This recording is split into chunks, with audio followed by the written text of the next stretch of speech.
இருக்கிறதுலே மிக கஷ்டமான வேலைன்னு பார்த்தீங்கன்னா, இந்த சாமானெல்லாம் எடுத்து அடுக்கிறது தாங்க. எனக்கு வந்து சுத்தமா பிடிக்காதுங்க. நெக்ஸ்ட் வந்து இந்த துணி மடிச்சு வைக்கிற வேலை. எத்தனை பேருக்கு இந்த 2 வேலையும் பிடிக்காதுன்னு சொல்லுங்க. செம்ம காண்டாகும் எனக்கு. அது இல்லாம இந்த லஞ்ச் பாக்ஸ் வந்து நம்ம வந்து அந்த லஞ்ச் பாக்ஸை கழுவணும்னா, அந்த நைட்டில் வந்து மஸ்ட்டு நம்ம அந்த வேலையை செஞ்சே ஆகணும். செய்யலைன்னா மறுநாள் காலையில் லஞ்ச் பாக்ஸ் இருக்காது. அது வந்து செம்ம கடுப்பான வேலை. அது லஞ்ச் பாக்ஸை கழுவி வைக்கிறது. எத்தனை பேருக்கு இந்த லஞ்ச் பாக்ஸ் கழுவணும்னா டென்ஷன் ஆகும்னு சொல்லுங்கள். எல்லாரும் ஊர் உலகத்தில் எல்லாரும் டூராக போகிறாங்க. குழு பிரதேசத்துக்கெலாம் போகிறாங்க. நம்ம பிரதேசத்துக்கெலாம் போகிறாங்க.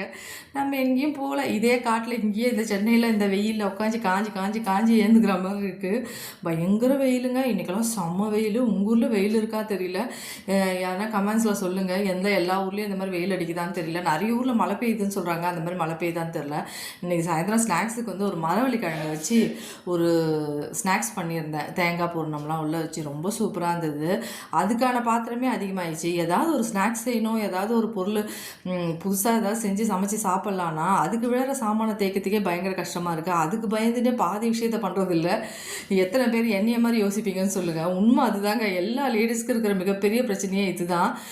எங்கேயும் வெளியிலையும் போக முடியாமல் வீட்டுக்குள்ளேயே அடைஞ்சிருக்கிறோம்ல, ஒரு மாதிரி டென்ஷனாக தான் இருக்குது. உங்களுக்கும் அந்த மாதிரி இருக்கா சொல்லுங்கள்.